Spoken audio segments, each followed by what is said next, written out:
A special thank you to Brad Van Meter and his State Farm team down in Des Moines. Give Brad a call first thing on Monday for a quote on auto, home, renters, life, and so many other policies. You can call him at 515-256-6480. Also visit his website, personalized website here, www.bradvanmeter.com. That's www.bradvanmeter.com, just like it sounds. Or you can visit him in person if you live in the metro, 4229 Fleur Drive in Des Moines. That's Brad Van Meter and his team down at State Farm. Well, folks, that was a full-on beatdown, bloodbath, spanking, throttling. What was the statement I made? I used a term that I hadn't used in a while on the X. What did I say? Let me find this. I thought it actually encapsulated what this game turned into. Trampling. That was the word I used. This was a full-on trampling. And I almost regret even showing Iowa's offensive stats, individual stats, because they mean nothing. Although there's one that I want to focus in on. I'm guessing you know where I'm headed with this. Wisconsin defeating Iowa, that is not a typo. Okay, I make a lot of typos on this show. That's not one of them. 116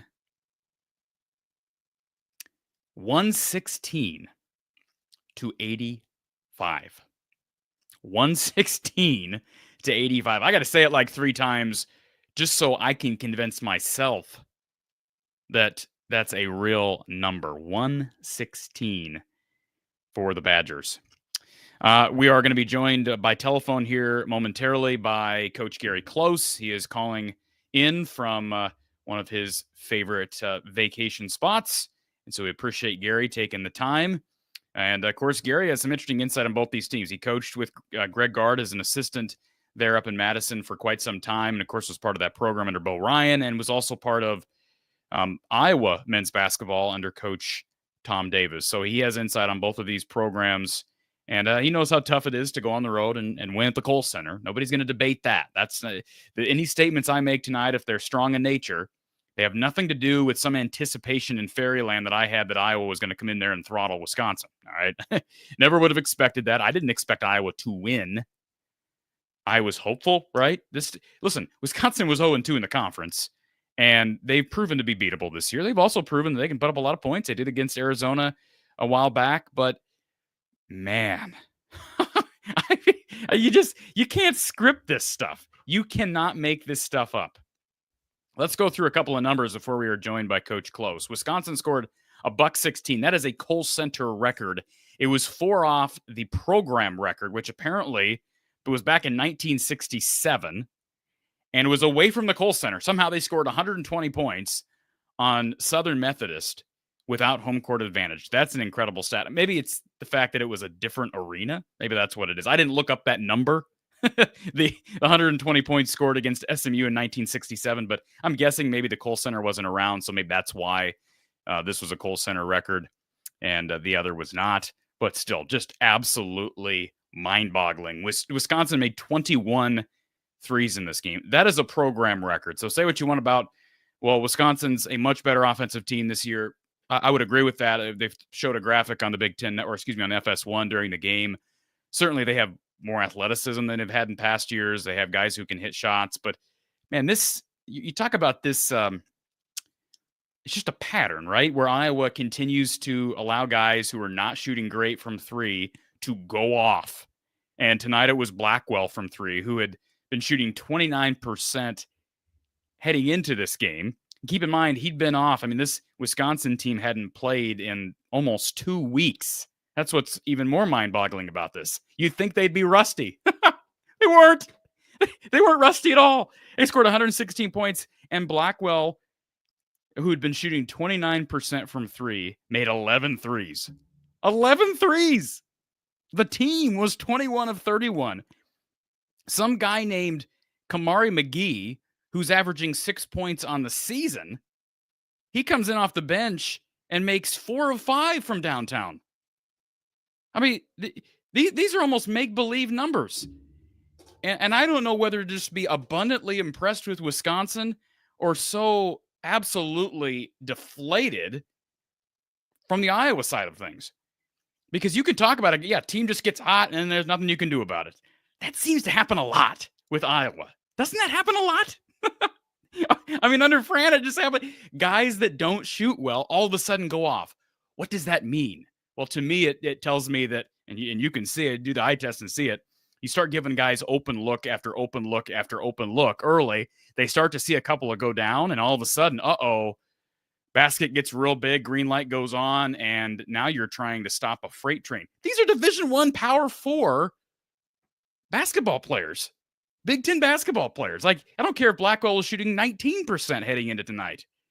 You cannot continue to give guys just an inordinate amount of space from three and not expect guys to start making them. And frankly, this was from the very start. You don't score 116 points unless you're making shots the entire game. It was from the start on. Iowa hung with them through the first 10 minutes. It looked like a typical Iowa-Wisconsin game at the Kohl Center. Although Iowa has struggled there offensively, Iowa did not struggle offensively early in this one. They were about even, but you're sitting there looking. I tweeted about it within 5 minutes. I said, Iowa can't stop anyone. Horrific defense was the word I used. And that was like a third of the way, maybe a fourth of the way through the game.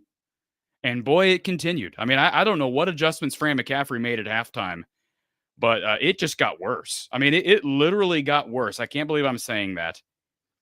And I didn't think that crowd was all that great. I mean, I'm not there, but the students are still gone, right? The students are gone. They're not back yet. So, it's a tough place to play. Don't get me wrong. Iowa gave up 54 in the first half, 62 in the second. Iowa scored 85 and lost by 31. These are uncanny numbers. I've never seen anything, and especially against a program that historically has been very, very defensive, low-scoring minded. Now, it's changed a little bit this year with this Wisconsin team, but nevertheless, incredible. And let me just say one more thing before we get to any of our callers, before we get to Coach Close. I try to be very, studious in my approach, right? First of all, you're never going to hear me come on here and, swear up a storm. That's just not going to happen. That's not my style. I'm not going to do it. You're also not going to see me take personal shots at people. I try to give people the benefit of the doubt. I've been criticized because, you've given Fran too long and you've given Kirk too long. And I had somebody the other day, why don't you call for Kirk to be fired? I'm sorry. I listen, I try to be honest in my assessment while also being respectful. But let me just say one thing and make something abundantly clear, because somebody tweeted at me at the tail end of this game. And they said, is Payton Sandfort actually an NBA player? Let me make something absolutely abundantly clear. I believe Payton Sandfort, and this is not just reactionary from this game, great young man. Going to do great things regardless. He'll probably play professionally, but he's going to do great things in the business world if he chooses to pursue that. I could see him being a motivational speaker. He's a very positive person. He's got a very infectious smile and attitude. He really does. I have no doubt he's a really good leader. I believe, with that being said, he is the most overrated star player under Fran McCaffrey. Name a more overrated player. Devin Marble, Aaron White, Keegan Murray, Luka Garza, Joe Wieskamp, Chris Murray. Name one. Name a more overrated player. I don't believe there is one. And that's not saying the guy sucks. Like, obviously he doesn't suck. So we can curtail our language a little bit, right? I know people are upset, but the guy doesn't suck. He ain't the best player in this team. And I thought it was interesting. It's the first time I've heard, I don't think it was a Freudian slip. Alfonso Ellis during this game made the comment that you can't have your second best player go 1 of 9 or whatever he was. I don't know that and maybe I'm wrong, but I don't know that I've actually heard a commentator, an analyst on a national broadcast for Iowa imply or state verbatim that Payton is not their best player. From day one, everybody's talked about how he's their best player. He's not. And if he is their best player, he's the most overrated best player that has come through Iowa under Fran McCaffrey. And I don't think it's all that close. Oh, by the way, I missed one. Matt Gaten's also better as a star player. So I'm just trying to figure out, what is the ceiling of this team? You don't want to overreact from one game, one performance against a team in Wisconsin that absolutely got red hot. But obviously there's concern, rightfully so. You can't just ignore it. Now, the good news is, if you're going to look at any silver lining here, it's one game. It's a game that I don't think any of us in their right mind expected Iowa to win. And a 31-point loss where you give up 116 points and Wisconsin sets the 3-point records and scoring records, it doesn't count for anything more than that, right? It doesn't. It is what it is. So we didn't expect Iowa to win. We expected them to go, after tonight, to be 1-2 in the conference, because they were 1-1 heading into this game. They are 1-2 in the conference.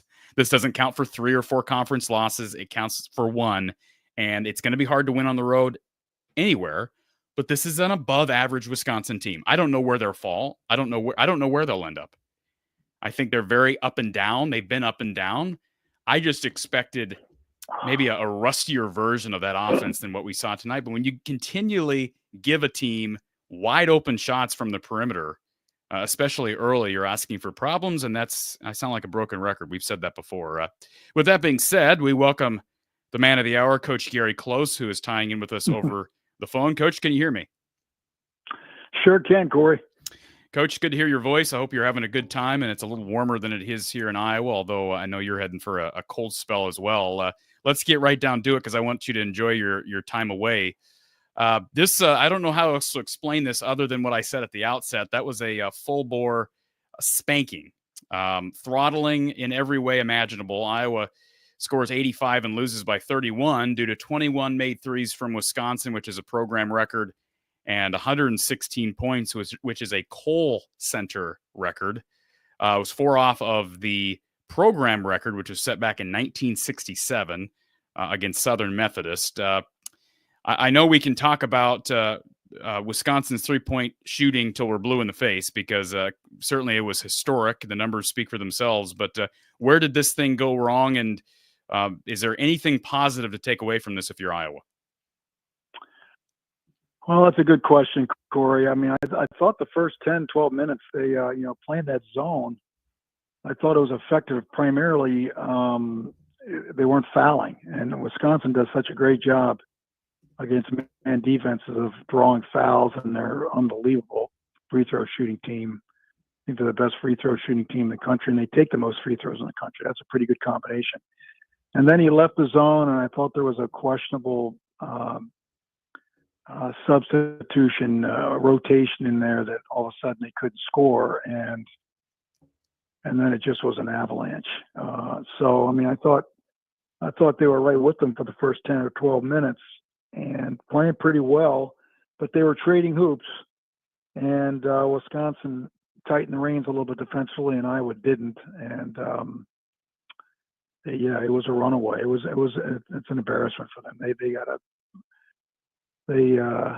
got to feel disappointed in how that game turned out.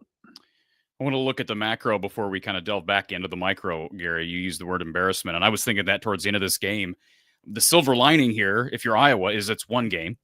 It's a game where I don't think most people expected Iowa to go on the road and win at the Kohl Center. You, of all people, know how difficult it is to do that, but at the same time, giving up 116 and getting throttled like they did, it is an embarrassment. And I'm just curious, is there value there? I know that sounds almost like I'm patronizing the players, but is there value in getting embarrassed to where it almost makes you angry and you play better? Have you seen that transpire with teams in the past? Absolutely. I mean, I think that's about the only way you could look at it. It's one game, and you just got it handed to you. And if you're any kind of a competitor, that's got to drive you crazy. And I think they've got some competitive kids on that team. And so I think the other thing it does, if they've been telling them the defense isn't good enough, and they didn't quite believe what they were saying, they do now. It's sometimes you can look at percentage and go, oh, we're playing pretty good defense, but you're giving up wide shots where the team just either isn't good enough or had a cold night. And then you run into a team where you're giving open shots that can shoot, and they shot like they shot tonight. And then it can snowball. There are guys making shots that don't normally make them, but there's no pressure, and they're still wide open.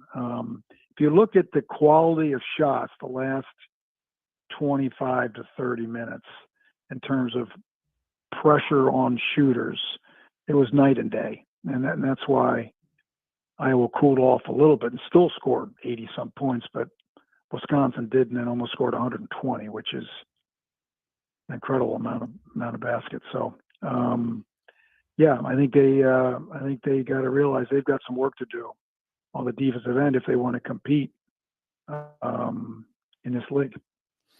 I made a comment before you hopped on with us, Gary, that, and I don't expect you to agree with this, but my opinion regarding Payton Sandfort, and you feel bad for the kid. You can see him on the sidelines. We picked up that third foul, and you knew he was just going to be off the rest of the night. He came back in, couldn't make a shot. He ended up 1 of 9 from the field. But I made a comment at the outset that I think he's the most overrated star player under Fran. And that's not that sounds disrespectful to him, but I'm thinking about all the leaders, offensive leaders for Fran McCaffrey coach teams since he got here back in, 2009.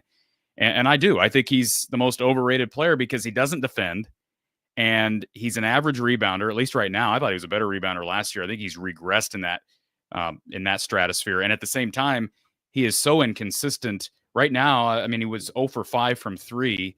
He's failed to show up in the big games. One game that comes to mind was the Iowa State game. They really needed him. The team played great, and he struggled. And then, of course, tonight on the road. And he's got a lot of season left. But somebody asked me earlier, is he actually an NBA player? And my question to you, Gary, is he consistent enough? Here, we're almost midway through his final year at Iowa. Do you think he's an NBA player?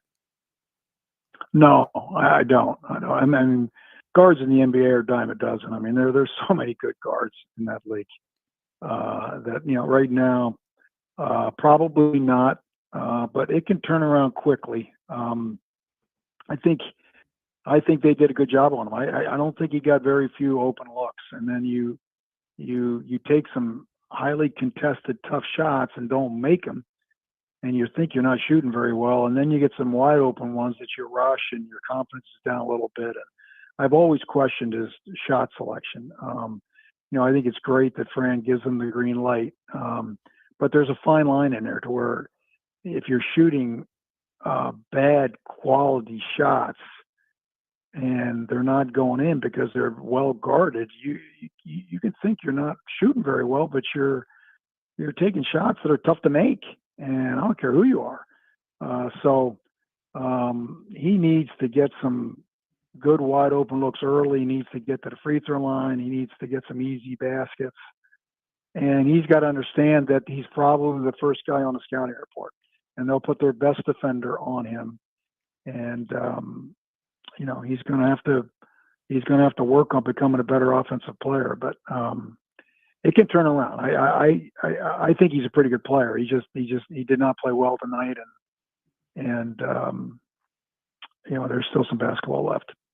Is this the type of loss? I know it's just one, and it's not like they've been losing heading into this game. They're 1-2 in the conference, had a good win against Northwestern, squandered a chance at Michigan. So they haven't lost at home, and they were competitive in the other road game in the conference. But Gary, after a loss like this, is this the type of game where you as a coach want one of your players to step up? And I don't say you have to do the cliche players only meeting, but is there a need after a game like this for someone to take the lead and kind of snap people back into reality?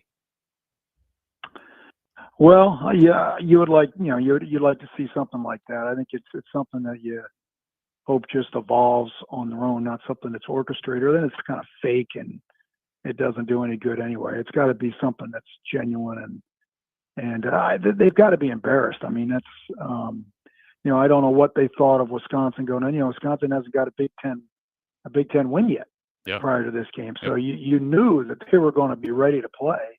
They could not afford to be 0-3 in the league with 2 losses coming at home. They were going to get their best effort. And, if they thought that they were getting a lesser quality Wisconsin team because of the 2 losses, then they were sadly mistaken, because they lost a tough game at home to a pretty good Michigan team right at the end of the game. And they gave Illinois a pretty good game up until about the last 3 or 4 minutes. And we've seen what Illinois has done. So their 2 losses aren't that bad, although one of them is at home. So you knew you were going to get a great effort from them. And I was wondering, they had taken a long time off. They had only played 1 game in like 20 days. And I really thought that maybe Iowa could get off to a quick start. I agree. And maybe they'd be a little bit rusty. Yep. But the problem was the shots were so easy that whether it was a layup or a wide open 3, they never really got tested. And, they shot with them for the first 10 or 12 minutes. Neither team played a whole lot of defense. And then Wisconsin tightened the reins a little bit and made it a little more difficult to score. And that's where they broke the game open. And then they went man, and they had no answer in their man. I think Wisconsin played very well. Yes. I think Josh Dix right now is this team's best player. And boy, I never expected to see 14 attempts out of Drew Thelwell. And, he had some misses in there, but I thought for a lot of this game, he looked like the best player in black, and he stayed engaged and involved even when they fell down. Maybe if there's a positive, it's a close to a career high. He had 27 at Morehead State, but certainly a career high during his Iowa stint for Drew Thelwell. 25 points, 3 of 5 from 3, 9 of 14. A positive sliver of positivity for a transfer that Iowa. Imagine if they didn't have him, Gary. Yeah, no question. No, I thought he was by far their best player, and Dix was a close second. Got off to a great start, and then, then they say, hey, wait a second, we gotta put the clamps down here a little bit, or he's gonna rip something off too. So, to Wisconsin's credit, they tightened the reins a little bit after the first 10 or 12 minutes, and played a little bit better defense. Although I still question their team defense. I think it's still nowhere near what they're used to playing, and I think that'll cost them down the road if they don't shore it up. I mean, they gave up 80 some points and won because they're at home and shot the lights out. So, we'll see if that'll carry on the road. It hasn't so far. They have not won a road game. So, and that's where your defense really carries when you go into somebody else's arena. I have the play-by-play up here, and I don't have the substitution patterns here, but I know exactly what change you're talking about, and I believe that stretch where Iowa really struggled, especially on the offensive end, and it kind of got away from them. It was a combination of Traore, Thelwell. I think Owen Freeman was on the court at that point. Perhaps Price. Cooper Koch was. Cooper Koch, I think, was. It was a substitution, kind of a bunch of them all at once, and I'm not even sure Freeman was on the floor, and he's got to pick it up.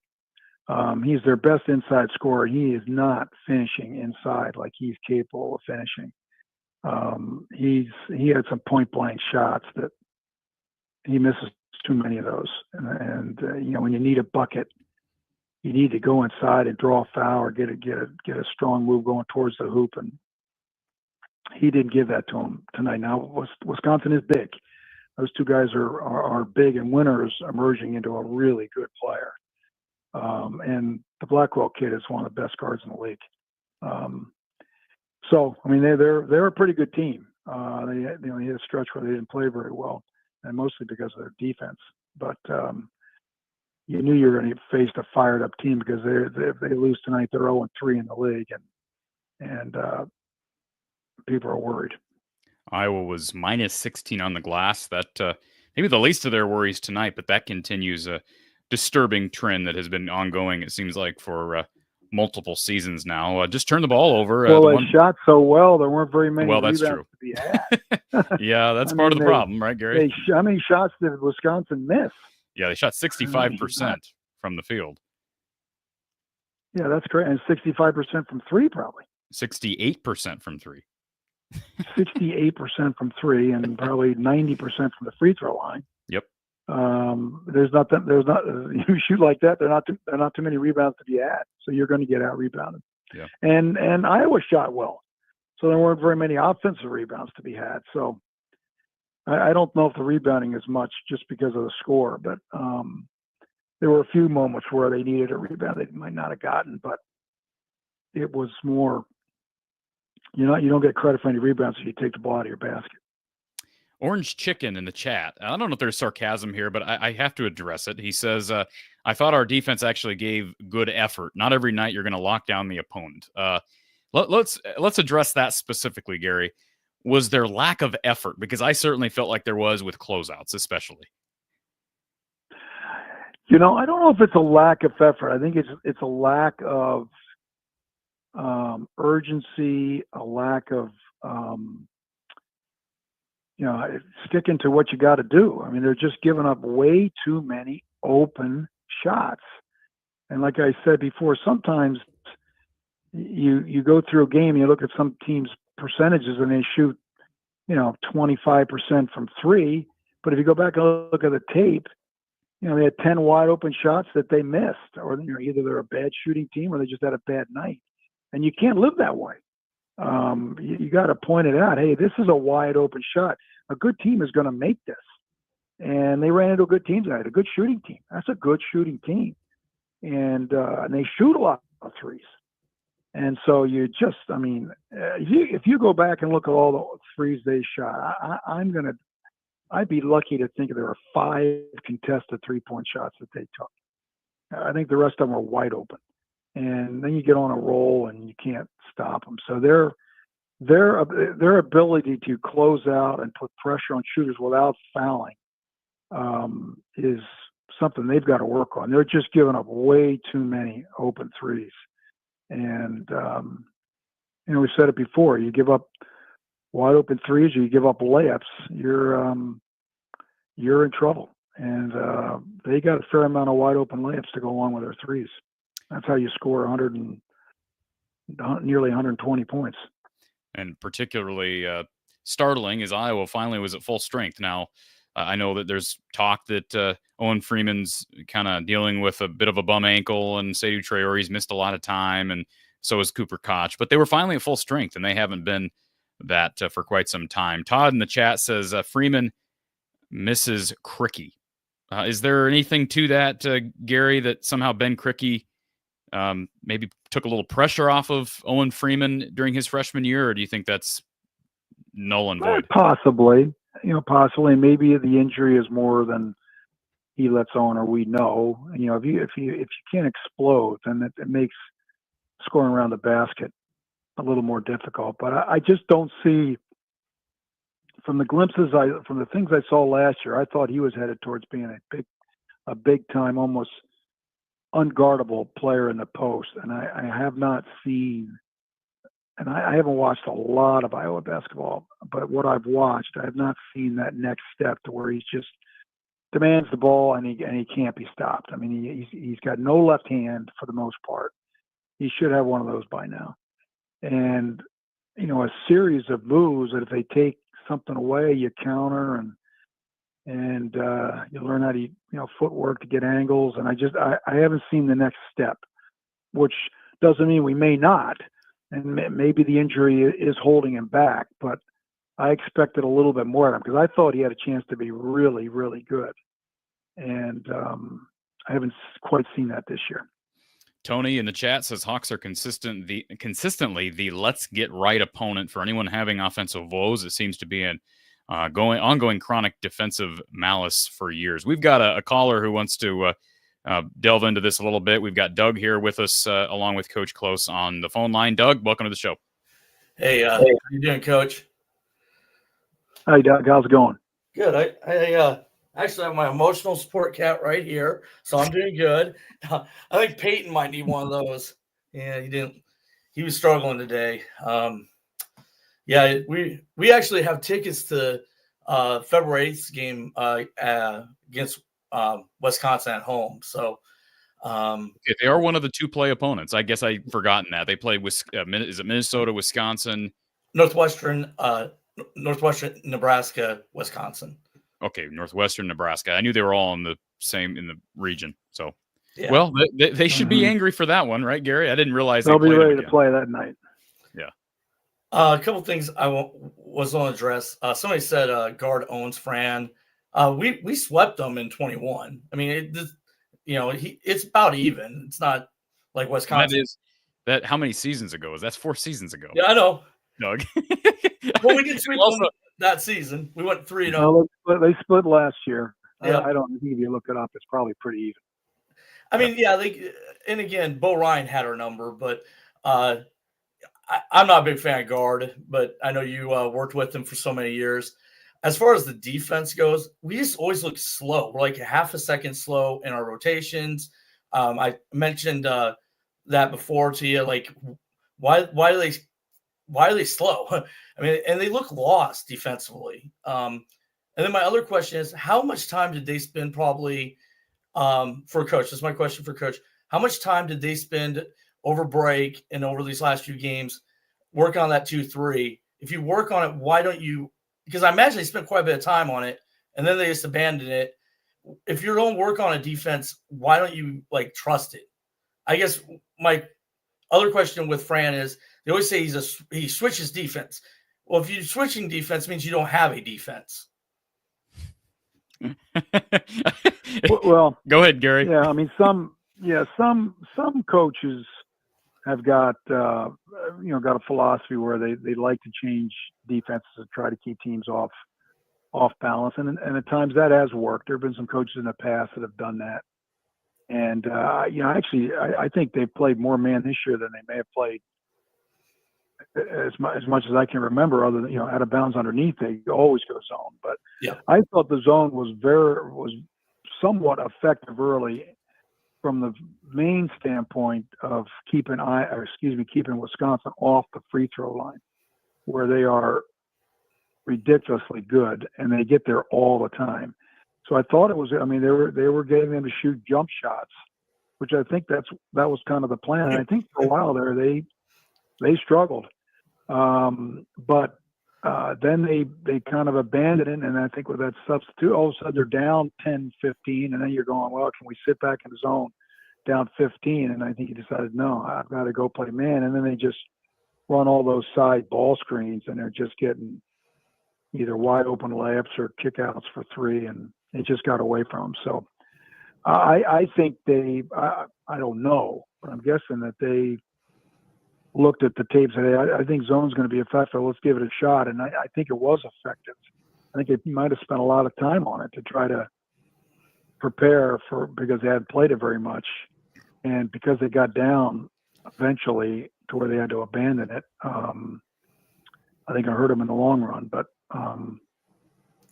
you got to make the shots. And you got to give Wisconsin credit. They made them. I mean, they were open, but they made them.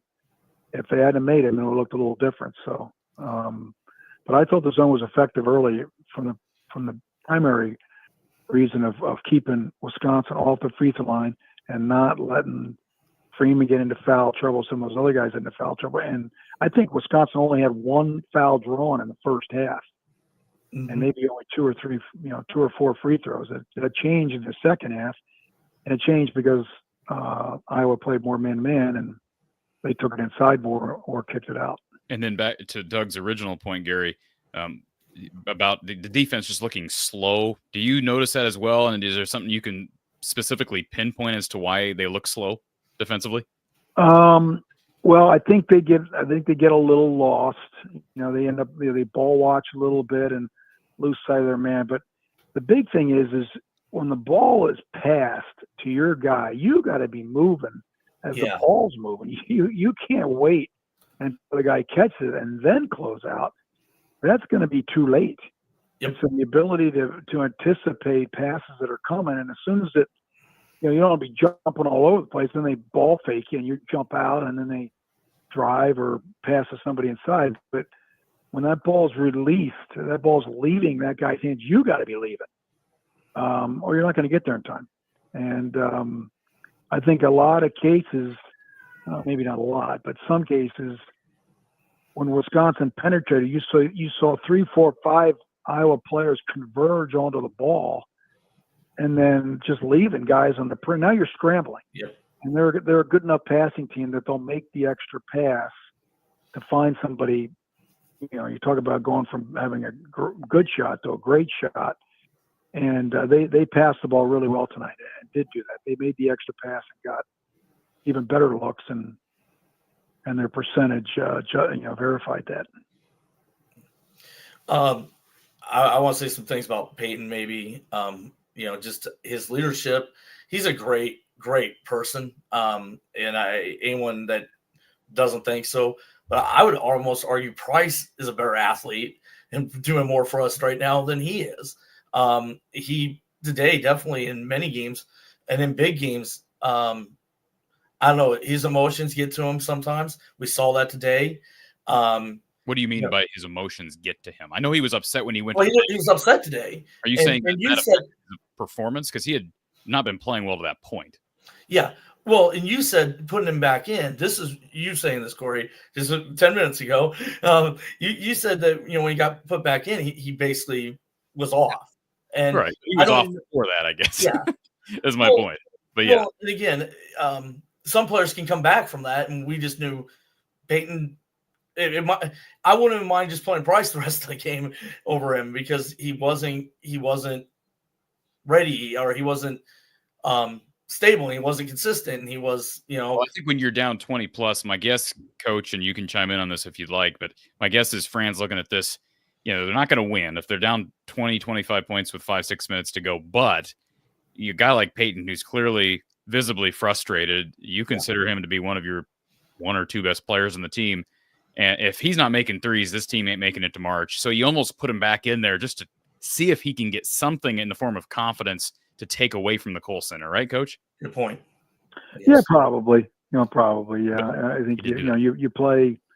You play it right to the end, and then within reason, and then I would agree with that. I think he, as I mentioned earlier, he's going to be guarded by the best defender, and Blackwell is a really good, tough, strong defender. He is, in my opinion, one of the best kept secrets in the Big Ten. That kid can really play, and there weren't very many wide open looks for Payton, and he missed some shots. I gave him credit. He made some penetrating moves that when they took away the three, and that didn't drop. I think he's got to do more of that to be a little more versatile offensively. But it was one of those nights where he did not shoot the ball well, but he was guarded by a guy that can really guard. Anything else, Doug, before I let you slide? Two last things. The first is that we just all have to be pretty happy about Drew and what he did today and his improvement, and just think where this team would be without Drew. I think you've already mentioned that. So we got optimism there.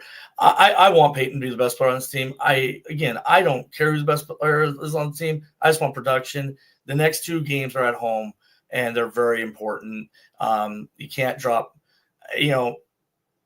this game is what it is, and we say that a lot. In basketball, you have another one on Tuesday, and you have another one next Saturday.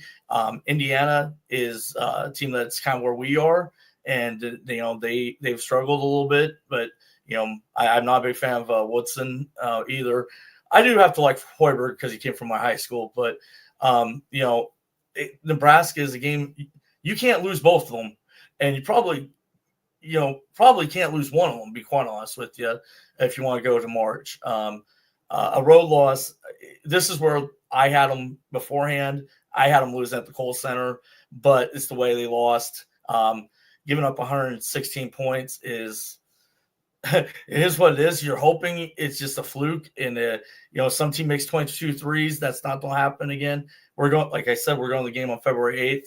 I hope I don't see Blackwell go off again and hit 7 threes. But the next two games are very important, and we'll know, again, I've said this before, we'll know more about where this team is after the Indiana game. If they lose both those games, it'll be very hard to right the ship and probably get in the tournament, even though it's 4 games in the Big Ten. Yeah, I would say Nebraska's as close to a must-win. Me too. 4 games into conference play as you can get. And there's a fair – first of all, super chat here from DC Hawkeye. Missed Dr. Tom's presses. Iowa basketball hasn't been balanced since Dr. Tom. I want to get back to that comment because it's a good one for Coach Close. Thank you, Doug. But I also want to acknowledge this comment here from SB. And we can't really play this game, but he brings up the shot from Josh Dix. If Josh Dix doesn't make that fadeaway 3, this team is 0-3 in the Big Ten, and I know you really can't play that game, Gary, but when you really stop you can't play that game. I know, but he made it. He made it. I know he did. And if he made the other one in Michigan, they'd be 2-1. True. Yeah, Price shot that one. Yeah. Look at Northwestern. Northwestern's, I think, 1-3, and they lost that game at Iowa. And last night they got screwed by the officials. And they could be through. I mean, that's just kind of the way it is. So, and that's the way the league's going to be. Illinois with that win last night probably opened up some eyes, but I think it's going to be a mass jumble where a lot of teams have got a shot. I just don't know if there's a really elite team will pull away from everybody else. But I could be wrong. All right, we've got we're going to let you slide here in a minute, Coach, but I want to get to Cody, who's been here on hold for quite some time. Cody, welcome to the show. Good to see you. Hey, Corey. It's good to see you, too. It's nice catching up with you and Anthony in Sioux Falls It was a fun game up there. It's nice to stop in and say hi, but I don't have much. I just wanted to ask you and Coach. Cody, as I say, What's it's a little more fun up there than it was tonight. It definitely was, yes. I was just wondering if you guys knew, does Fran have a policy against players calling timeout? Because I think about everybody could feel that run coming, and as it came, no timeout came from the bench. Is he telling players not to call? Because, I mean, when you feel that run start, I mean, and they go on this run, and then all of a sudden they catch us, then they take the lead, then it's almost to double digits. I mean, how about a timeout when they get up 4 on us? I mean, why not one of the players just be like, we got to stop this right now? But it doesn't seem like you ever see it come from the players. And I know Fran takes a lot about it, but how about somebody on the court saying, what do you think, Coach? Let's get one here. I don't know. I just was curious if maybe Gary knew if he had a policy against that or what was going on exactly. Well, usually the head coach will call it. Now somebody might lean on, hey, Coach, what do you think? But I think he was trying to get to that TV timeout and might have gone a little bit long because they definitely hit a hot streak and he had some guys up at the table to come in. I was in that time where they had kind of a team out there that didn't have a lot of scoring out there, and that'll happen. Just bang bang, and he's trying to get the TV time, and he's got the subs up there. He's just waiting for a dead ball, and unfortunately, a dead ball doesn't come until they make 3 or 4 more baskets, and all of a sudden it's a little bit different. So, that's a tough call there. Yeah, and I was just going to echo the same. I mean, Gary's coached it, but I think that's fully on the coaching staff. If your team has the ball and you're trying to stop momentum, the coach has got to call the timeout. The only time you would want a player calling a timeout would be in a situation where he's on the floor with the ball, or he's falling out of bounds with the ball, or he can't inbound it. I mean, he may call in a timeout, but hey, I mean, you got to play through that. And so I'm not taking it. I'm not saying that you don't. I guess I am saying don't blame the players. That's on Fran. If we're upset about timeout usage, and I'm sure he did want to get to that timeout. They give up a 19-2 run. And in general, this game was over after that 19-2 run. And so I agree. Timeout usage is a fair question at this point. Well, it seems like it's a consistent issue. He probably thinks the same way. Yeah. Go ahead. Oh, I just was going to say, it seems like it's a consistent issue. I mean, if we can ever trade in all these saved timeouts over the last 14 years, I wonder what we can get for them. It's like tickets at Chuck E. Cheese or something. I don't know. But thanks, Corey. Have a good night. All right. See you, Cody. Thank you, sir. And Jeremy in the chat brings up fouls. You mentioned that earlier, Gary, but do defensive fouls oftentimes reflect a lack of effort? You mean not fouling a lot? Well, when you look at a stat sheet and you see, your team fouled twice as much as the opposing team, does that, you talked about defending without fouling, does that sometimes indicate maybe a lack of effort on the defensive end, or is it just not good discipline? Well, I think you can play defense with effort and not foul.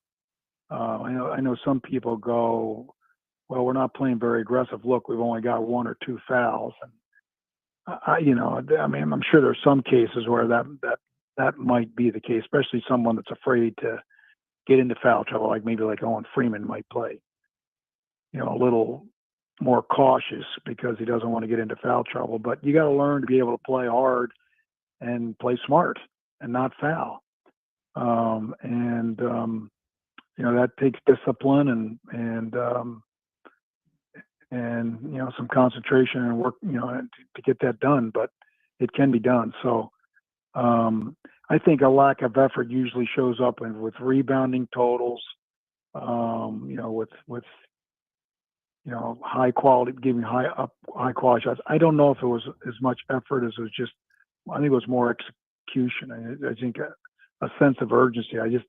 It looked like to me that they didn't think Wisconsin was that good a shooting team, and they were going to eventually cool off, and it just didn't. It never happened for the entire game. So there has to be a greater sense of urgency in getting in somebody's face and not let them just stick open shots right in your face. I mean, that's what it comes down to.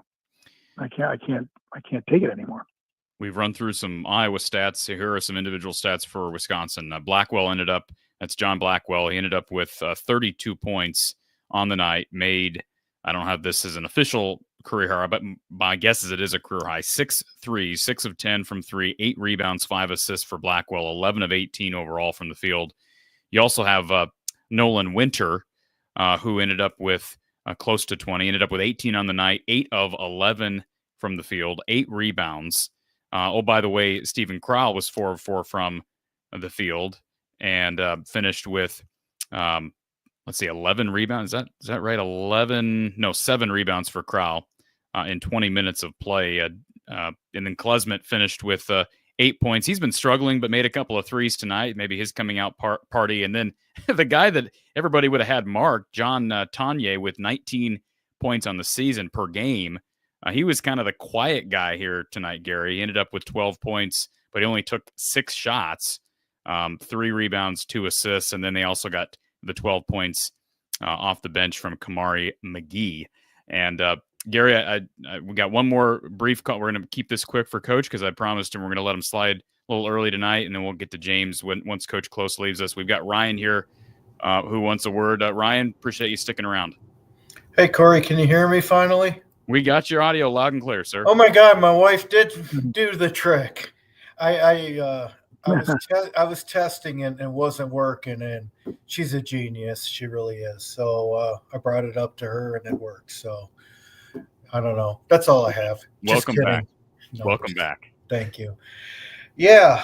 Gone are the days of Dick Bennett scoring 60 points a game and kicking the world's butt, but or for that matter, Tony Bennett. they did the same thing for a long time in Virginia. Oh yeah, he just retired as well. How crazy is that? I remember going to his high school game. Believe it or not, he played against AC Earl. Anyway, some general thoughts. The rebounding, and it's not just today, but 21 rebounds. I know Wisconsin shot something to the effect of like 65% from the field, which is, unworldly. And that is another conversation of its own. Back when Coach Close and Tom Davis were roaming the sidelines with Bruce Pearl, they would have 21 rebounds probably with 5 minutes to go in the first half. And, I've been kind of complaining for a while now that rebounding on this team is just awful, absolutely horrific, and I don't understand how we have any hope when, we shot relatively well tonight. We were 49% from the field, 38 from the three-point line. My God, Wisconsin was better from the three-point line than we were from the free throw line, and that's another point on this team. We're a terrible free throw shooting team. We just are. We can't stop anyone, but we've always known that. That's a hallmark for Fran. Couldn't agree with you more on Payton Sandfort. Was I being hard on him, Ryan? You were being truthful. I guess I've always struggled to consider him a superstar. I've always kind of struggled to see him quite in the same light that I would, Devin Marble, Aaron any of White, the other guys that we brought up. Joe Wieskamp. I never saw him quite in, I've always seen him a tier down. Not that, hey, I was at that Michigan State game where he hit that miraculous 3 to put it into overtime and what have you. But frankly, I'd take Tony Perkins over him when you want to talk about an actual guard. And that's not a knock on him. But right now, I trust Price more most times than not. Real quick, not to speed you up, Ryan. Do you have anything? I need to let Gary slide. Do you have anything specific for Gary? Yeah. Basically, basically just what can we do to improve the rebounding primarily? I know free throw shooting is mainly practice, but it's the rebounding in light of the fact that we really are terrible at defense. And what is our best case scenario here on out? I mean, what? Because I'm really having this is the first time, since Todd Licklider, I'm really having a hard time feeling excited about Iowa playing. I mean, you look at the message boards during the game against Wisconsin, and there should be 15 pages of threads, and there's 2. So Gary, how does Iowa work on rebounding in season? What do you do? Well, you just got to keep working on it. Part of it's your defense. If you're going to give up, if your defense can't stop people, and you're giving up easier shots, it's going to be harder for them to miss them, and therefore you're not going to get as many rebounds. We talked about that. And then it's everybody working on getting better individually, and then guards got to rebound. Big guys got to continue to rebound. It's just got to be a team thing that you take pride in. You got to work at, and like a lot of things, you're not going to get any better unless you work at it. So, but I think it's all a part of the whole defensive situation. That as their defense gets better, I think their rebounding will get better. Sorry, Coach. Oh, go ahead. Last question for you before I slide. Let's just say hypothetically you are now on the Iowa bench this year. You're an assistant coach, and you're disgusted with today's performance. What are some things that you are going to emphasize to try to help change the course? Because I think we're on a tough sled here. Thank you. Thanks, Ryan. Appreciate the call, sir. Yeah. That's interesting. Well, I think, I kind of always believe that, failure is the prerequisite for success. And I think sometimes you gotta get your butt knocked down to realize where you are and where you need to improve. And film tape doesn't lie. And so you sit them down, you watch videotape, and you say, look, here are the shots we're giving up. We could probably go through all 21 threes and show every one of them, and you'll probably find some kind of a defensive breakdown, and literally every one, with maybe a couple of exceptions, and look at the quality of the shots they're getting and where and how they're getting them. And if we don't get better at stopping this, then we got to hope that they're going to miss it. And is that how you want to base your season on, hope, or do you want to base it on, hey, improving it? So it's one game. I think what they got to realize is you faced a team at home that had lost 2 games. They're only one of 2 teams in the entire league that had not won a Big Ten game. And so you knew you were going to get a phenomenal effort from them, and you did. And they were hot. Probably shot better than they're capable of shooting. And so some of that, you got to understand what you ran into, and some of it you got to correct. So I don't think you can make a mountain out of one game, but on the other hand, you got to improve. And sometimes, like I said earlier, you just get your butt handed to you. Okay, well then, here's what we got to get better at. And I think they've got good competitors on the team, and I think they will. So I wouldn't be surprised if they play a lot better in the next game, because this is certainly a wake-up call. Amanda Wagner in the chat, if you wished our perimeter defense showed up tonight, hit the like button. So we should have at least 200 people who have hit the like button. So appreciate that, Amanda. Coach Gary Close with us. As always, Gary, I really appreciate your time and enjoy some relaxation. And hopefully, we know there'll be better times ahead, because most teams aren't going to score 116. No doubt. There were a lot of people who were disappointed with Wisconsin prior to this game of how they gotten off to an 0-2 start. So it's still early. So hopefully, go back to the drawing board a little bit and like you said, they've got a couple games at home, and this league is wide open. So there's a lot of basketball left to be played. Well, Coach, we appreciate it. Take good care, and we'll talk to you better times ahead.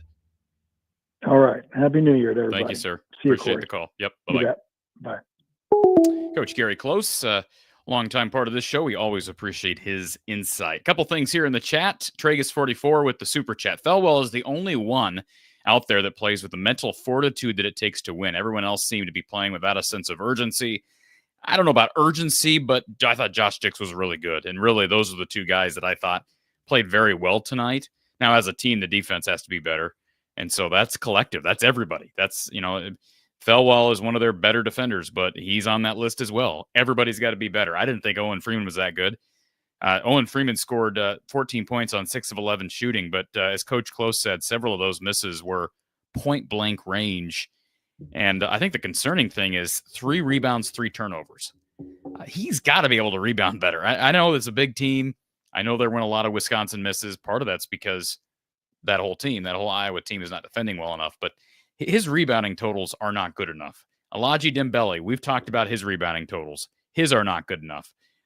Payton Sandfort, his rebounding totals have went down. He had 5 rebounds tonight. He's probably their best rebounder, but he's still got to rebound better.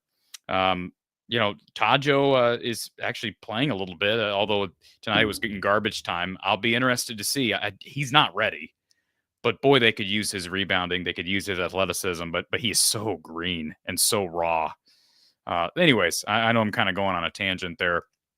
Jack, we appreciate your super chat as well, Jack. He says, well, Nebraska lost by 40 at Michigan State. They have a terrible offense. We just need to score, and we'll be fine. They will score 70 max. Go Hawks. I hope you're right, Jack. I hope you're right. This conference is difficult. Nebraska did go out to Hawaii and win a nice little event out there here a couple of weeks ago. But there's pressure on Iowa to win. I mean, this is a home game, but there's pressure. They should win. But fans are not going to be showing up for that game on Tuesday. I'll tell you that right now. I don't care if it's a rivalry. They ain't going to be showing up. All right, Carver's going to be half empty. Fans are not going to be there. And at this point, the ship has sailed. I mean, even when the students come back, and the students should be back next week, but the ship has sailed as it relates to team, fan, student involvement until this team starts playing better and winning and playing better defense. And that may not happen under Fran McCaffrey. That may not. I'm not naive to that notion. That may not happen under Coach McCaffrey. But they're going to have to go the rest of this year without much Carver fan support. That's just the reality. They may get a sold-out game late in the year if it's at home on a Saturday afternoon, but fans are not willing to trudge through the cold on a weekday to watch this team. They're willing to do it for the women. They're willing to do it for the women, but they're not willing to do it for the men. And frankly, I don't really blame them at this point. I'm not going to shame the fans anymore. Kerry brings up the leadership on this team. They need someone on the court who can keep things on track. It seems like this is part of what is missing. Andy says, is there anyone on the team that the other team really fears? That was a good question as well. That was one I wish I would have asked Coach Close. Who does the other team fear? I'm sure they fear Payton Sandfort getting hot from 3 because he can get hot from 3. Owen Freeman can be a force inside, but his game has not evolved. Coach Close brought it up. His game has not evolved offensively as much as you would have hoped after he had a stellar Big Ten Freshman of the Year season. So, I don't know that there's anybody on this team that you can fear. And frankly, I said it earlier, but the fact that we don't really know who the best player on the team is. Like, some people still think it's Sandfort. Some people think it's Owen. I happen to think it's Josh Dix right now. I think that's a problem. I think that's a problem more than it is a luxury. Because I don't think it's just, well, you have 3 really good players. You have 3 good players. All right. They don't have a really good player. They don't have a great player. They don't have a Garza or a Keegan or a Devin or a Matt go down the list. I brought that laundry list of players up earlier, but I take every one of them over any one of the 3 I just named. Now, I'd love to be able to pair a Devin Marble with a Owen Freeman, but that's just living in fantasy land. So that's a good question, Andy. And I think somebody's going to, and maybe it comes down to leadership off the court. And I brought up, the whole players only meeting concept earlier. I don't know if that's realistic that could happen or will happen, but maybe it's something like that they need. But you are what you are on the court. Like rebounding. We keep talking about rebounding. Who's going to step up on the glass? The only guys I could see that could really help this team immensely based on their current skill set would be Seydou Traore. And he's coming off injury, only played 13 minutes, and I thought struggled offensively. But he was a great rebounder, albeit at Manhattan. Owen Freeman has not proven that he's a great rebounder. Laji Dembele certainly hasn't proven that he's a great rebounder. Cooper Koch had 0 rebounds in 10 minutes of play tonight. Payton Sandfort, 2 rebounds in 19 minutes of play. Evan Bronze, I would think could be an asset on the glass, but he's got such a limited offensive game. He played 4 minutes tonight. So I don't know where the upward movement with rebounding is going, where it's going to come from. And that's just a part of the problem right now. So, again, do I think this team is a tournament team? Maybe.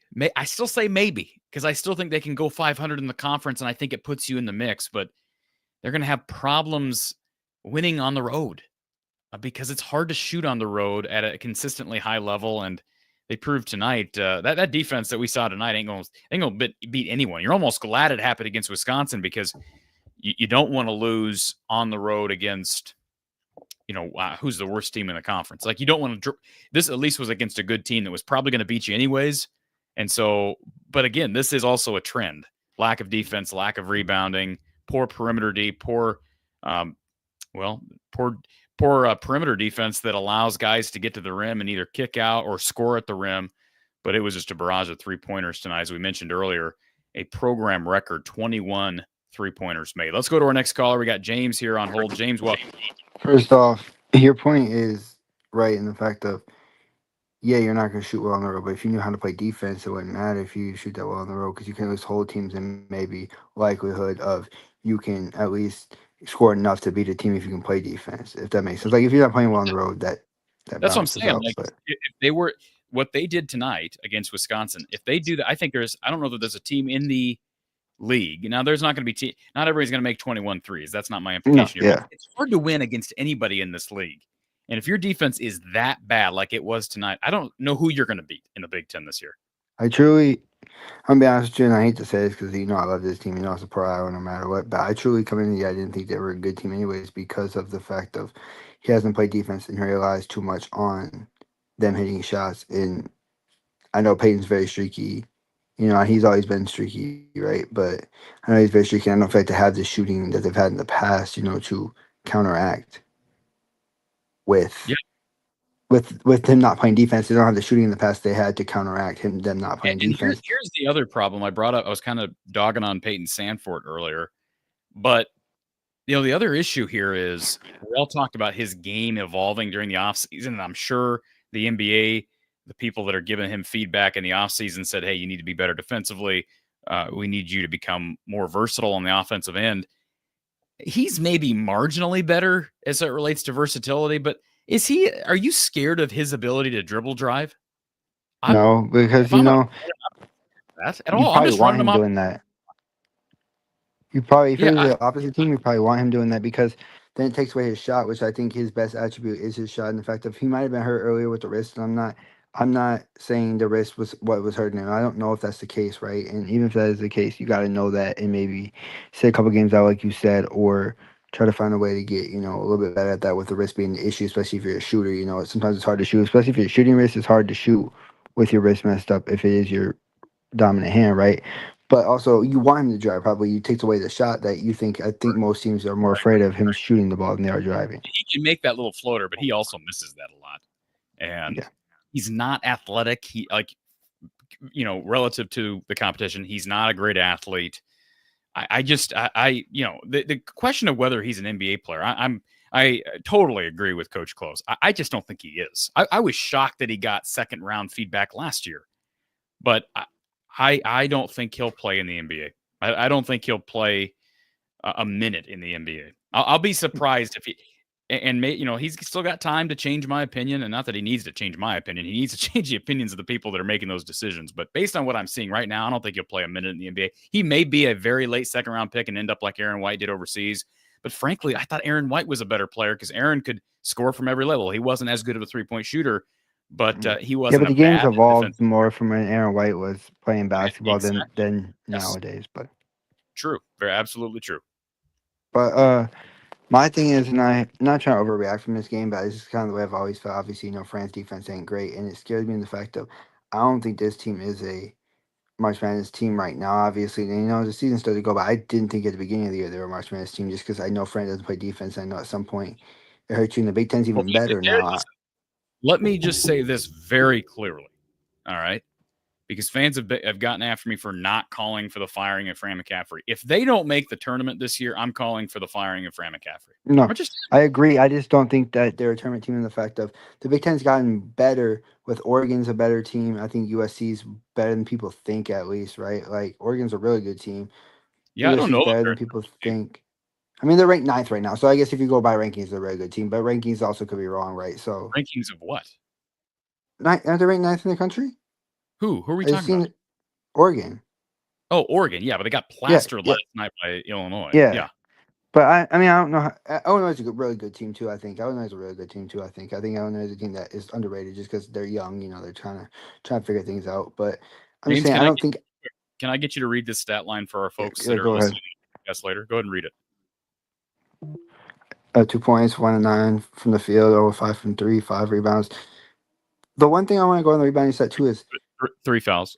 Yeah, 3 fouls. But you also look at who they're starting. And I'm not trying to hate on Brock and Drew, but you're starting 2 smaller guards in a Big Ten where there's a lot of bigger players too. I'm not trying to say that's the case because when they were going big, they still weren't rebounding, right? When they go Logi, they still weren't rebounding the way they should have rebounded, right? And we all know that. Let me just say this. I like what Logi can give you at times. I mean, he's had games. I always game he made some big threes. We talked about he is so slow. Yeah. He's so slow. Like, I can't believe I'm saying that. He is so slow. Am I wrong on that, James? No, you're not. You're not wrong on that. My point was just making more. You're starting 2 smaller guards in a conference where there's a lot of. You're 2 small guards, and you have to kind of match up. You already can't rebound. You're starting 2 small guards. We have to agree though that you cannot sit Drew Thelwell. Like, that would be. I was saying not start Brock and start Drew was my point, but. Well, I've advocated for that in the past and quickly gotten shut down by Fran McCaffrey. So yeah, I know that's what I was saying. That was my point. Was you start Drew, not start Brock, have Brock come off the bench. But I haven't seen enough from Seydou to say he could start because I know he's been hurt too. He just come off the injury, right? So it makes it a little bit harder to be like, hey, Seydou, because he didn't look good today, but he also hasn't been healthy, So it's kind of hard to balance that. Where it's like you don't know what he can be if he hasn't been healthy because he hasn't really been healthy all year. Like he had the healthy stretch a little bit and then he got hurt. I sure hope Fran doesn't give up on Seydou. Now, Seydou played pretty well against the worst Division I team in the country the other night. Although I didn't get to see the second half of that thanks to the Fox Sports app. But regardless, he played better against New Hampshire. They need him because of his athletic upside. He's not disciplined. Like right now, he's just out there playing. And Fran coach players, they play carefree and they have the green light, but he needs discipline and structure. And I don't know, is he getting that right now? I don't know. Can I also bring up something to you that I don't think people think about? And I know maybe this is just me overthinking things, right? But I think there is something to taking a jump from the MAAC to the Big Ten, right? And like he has to get used to that, right? Like, yes, he's playing non-conference games. He played Iowa State. You played at Utah, right? But those aren't Big Ten. And Iowa State's a really, really good basketball team. I'm not saying that, right? Iowa State's I think Did play that game? I don't remember. Did Seydou play that game or was he out for Iowa State? He did. He played for a while in that game, and then he was out. He wasn't 100% in that game.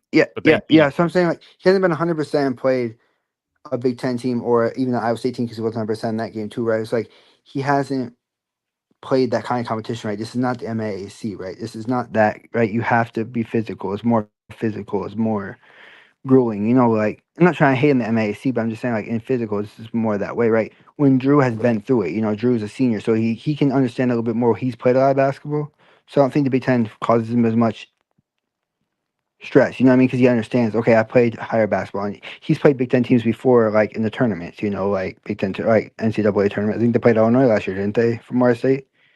Yes, they did, and he played well. So what I'm saying, like he's played those kind of teams. He understands that where Seydou really hasn't, and it's gonna take him time because he's still young to kind of go for that too. 3 or 4 years older than Seydou, so that's what I'm saying. That's what my point is, right? Like, going from conference to a bigger conference is very hard too, and you haven't played as well. You haven't been healthy, so I think that's a lot to do with Seydou. And like I said, I hope he doesn't give up on Seydou because I know Seydou has potential. It's just he's gonna have to learn and grow, obviously, because he's still really young. One, he hasn't really played at this kind of level. Two, Yep, I agree. But James, you gotta win these games if you want to even have a shot. And I'm not even thinking about that. I'm just focused on the next game. That's just how my mentality is. Just focus on the next game, anyways. But have to win these games. So 116 is a number that, you should never give up. As a Big Ten team, you should never get that many points up, right? Like a Big Ten game, you should never get that many points up, right? Like that's just the way it should be, right? That's the score that should be them playing like Green Bay, or Green Bay's trash. That's UW Milwaukee, whoever it is, right? Somebody like that. That should be the score. What's amazing is Wisconsin's never scored that many points, even against the worst teams in Division I when they come to town. They've never scored 116 on anybody. Yeah, no, that's a really bad look for you too. And Crazy. I don't know how you, as a coach, let that go by. And the fact of like, they did shoot like 67% is wild from three. I don't care who you are, shooting 67% from three is crazy. And I get there are a lot of open looks, right? But that's still crazy to me, shooting that high of a clip for them. You know, that's a crazy clip. I don't think I've ever really seen anybody shoot that clip. But when you're that wide open, sometimes too, you can get in your groove. You know, if you're not guarded, you can get in that groove and you can get hot because nobody's guarding you. So I can just take a three like I'm taking it in practice, you know, with nobody guarding me. So it's that point. But it'll be interesting to see. And obviously, I know the crowd hasn't been in it all year. You know, like we haven't had a good turnout. And I know they can probably make the turnout any better, right? Like that's just the way it is. But it'll be interesting to see after this year what happens with Fran. And I thought this was last year to begin with. But a lot of season of basketball left, too. It is, but you also, I mean, I've never really seen them look this bad. And I'm not trying to say that point, but like, Fran seems to haven't played defense, but they also haven't given up 116. If that makes sense. Yep.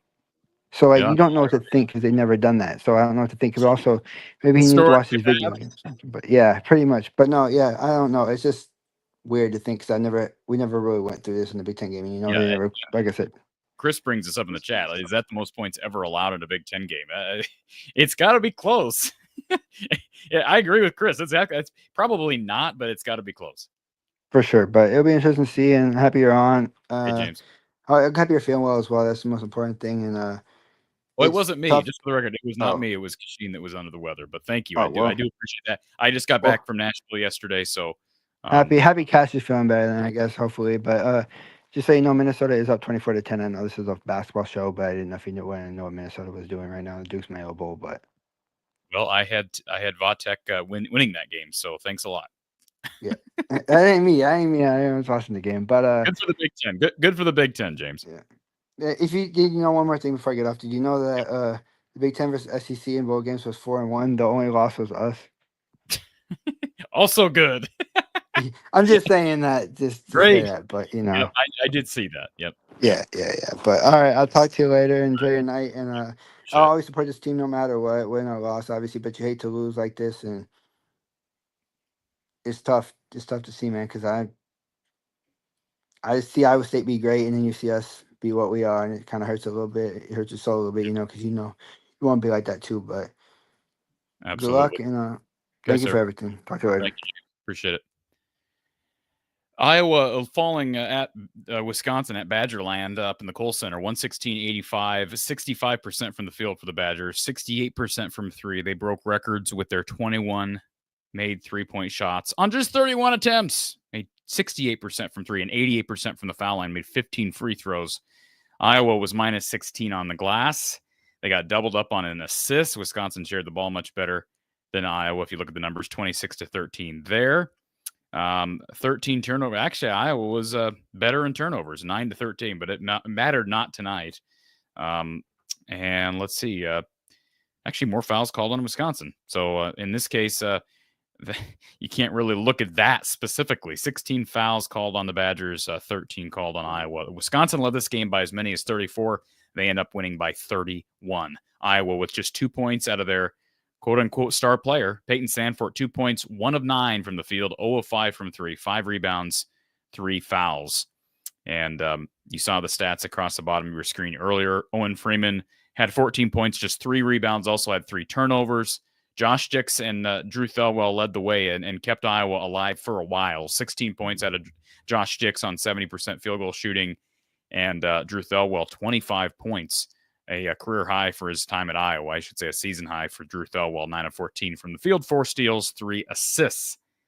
Iowa will be back on the hardwood on Tuesday to take on the Nebraska Cornhuskers in a very important game, 7 p.m. Central Time tip on Peacock. Folks, if you're new here or if you have not subscribed yet, please do that. We're getting ever so close to 10,000 subscribers here from the Hawkeye of the Storm. Tell your friends about what we're doing. If you're interested in sponsorship, or you know a company who would like to expand their reach here in the great state of Iowa and across the Midwest with Hawkeye fans, email me, info@fromthehawkeyeofthestorm.com. It's on the bottom of your screen, info@fromthehawkeyeofthestorm.com. You can also find links to donate via PayPal, Cash App, Venmo, all in the description. If you're interested in our From the Hawkeye of the Storm apparel and merchandise, you can shop our store. That is also linked in the description. And of course, you can follow me on X, Instagram, and Facebook @From the Hawkeye on X and Instagram, and then From the Hawkeye of the Storm on Facebook. I will be with you following whatever game is next. I guess it's the women on Sunday, Iowa versus Maryland. Big matchup for the Hawkeyes back in Iowa City. The women are 2-1 now in the Big Ten, so they've flipped the script of what the men have done. Iowa, the women are 2-1. They'll take on the 8th-ranked Terps Sunday at 5 p.m. Central Time on Big Ten Network. And, of course, transfer portal coverage and recruiting, all that for men's and women's basketball plus football right here all year long here from the Hawkeye of the Storm. For Coach Gary Close, I'm Corey Bratta. Again, from the Hawkeye of the Storm. Tell your friends about it. We're going to be here all year. We'll talk to you soon.